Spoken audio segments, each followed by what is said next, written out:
Hello and welcome to the first Fortean Freakout.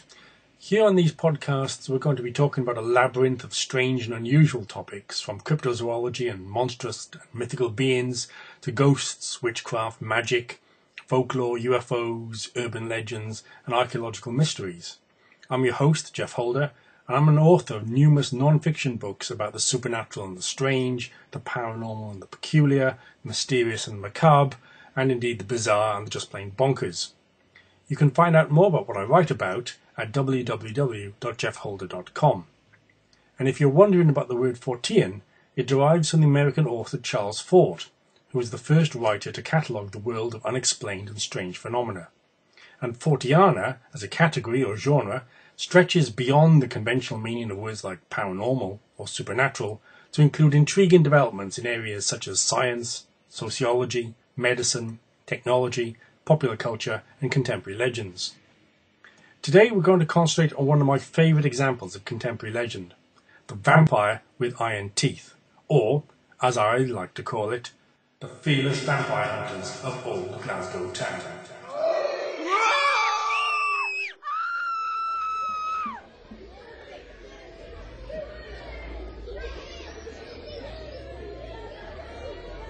It's Wednesday the 22nd of September 1954.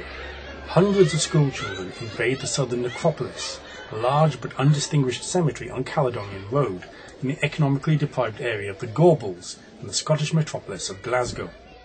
Adults are unable to control the kids, so the police are called. When questioned, the children state that they are hunting a vampire with iron teeth.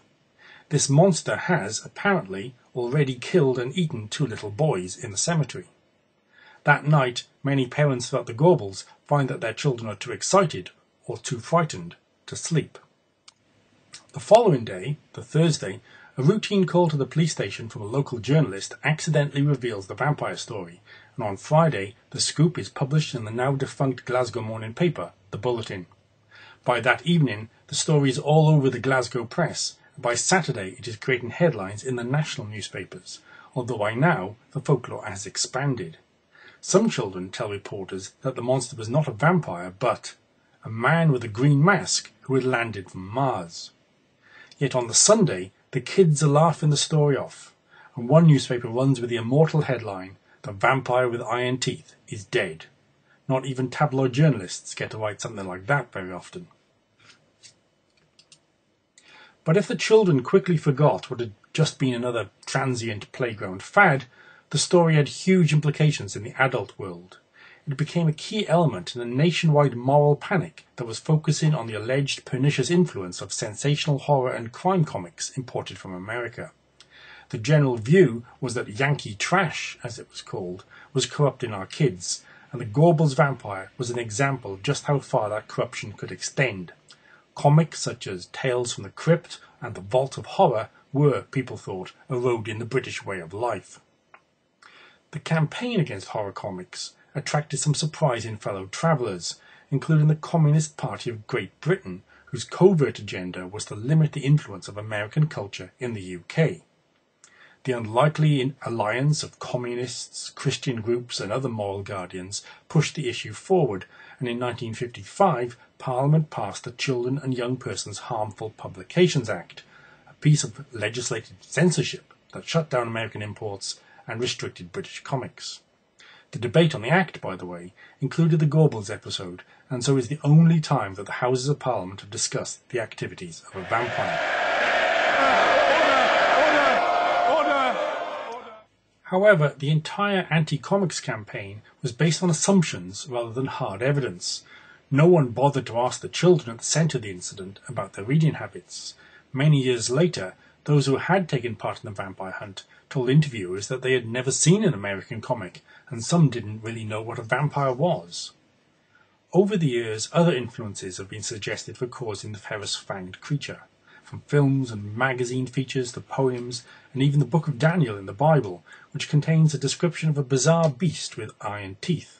And dozens of characters and creatures with iron teeth can be found in literature, folk tales and nursery rhymes, while in the 19th century a real woman from Glasgow Green was nicknamed an ogre and Jenny with the iron teeth because of her unfortunate metallic dentistry. But to my mind, All this is putting the cart before the horse. The kids in the Gaubles did not need to be influenced by a comic or a film or a poem or the Bible or anything else. All they needed to invent a vampire with iron teeth was just one thing: imagination. All of us have been children, but although as adults we can sometimes reconstruct the emotional realm of childhood, we can remember being sad, for example, or hurt or happy, we often struggle to recall the intellectual or cognitive world of the child we once were. Perhaps young children live in a world of magical realism, where strange and wondrous things can intrude into the ordinary everyday world without causing cognitive dissonance. For example, some adults may reject out of hand an apparently paranormal experience because it is dissonant with the way they think the world works. For children, however, the bizarre event can be seen as normal because they have not yet learned the common sense limits of normality. The Gaubles vampire hunt was not a case of mass hysteria. Instead, groups of children, swept up by an intoxicating and fluid wave of exciting rumours, gathered together and engaged in a communal activity to hunt down the monster. It was enjoyable. Some of the children turned up at the hunt armed with homemade tomahawks, improvised stakes, and other monster hunting weaponry. But they weren't playing at monster hunting, they were monster hunting. The vampire hunt was just one of a number of similar children's hunts that had taken place in and around Glasgow over the years. Targets had ranged from hobgoblins in Cowcaddens in the 1870s to 20th century hunts for banshees, ghosts, maniacs, and even spring-heeled Jack. And such children's hunts are not confined to Glasgow. In July 1964, hundreds of children in Liverpool were engaged in a hunt for leprechauns. It seems that, in some times and some places, children collectively invent threatening, uncanny or non-human figures and then engage in enjoyable collective adventures to hunt these figures down. In many cases, the hunt is ephemeral and as quickly forgotten as any other playground sport. But in other cases, it escalates to the point where it becomes an ongoing legend. The only difference between these several hunts and the Gaubles vampire hunt is that, through a series of chance events, the vampire hunt actually made it to the media. Had the press not picked it up, it would have been as evanescent as the other hunts. The Gaubles hunt was not a one-off. It has just had a better PR campaign.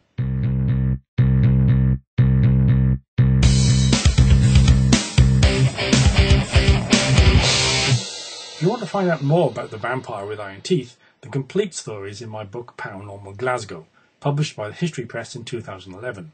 Details at www.geoffholder.com. Until the next time then, allez avec les dieux.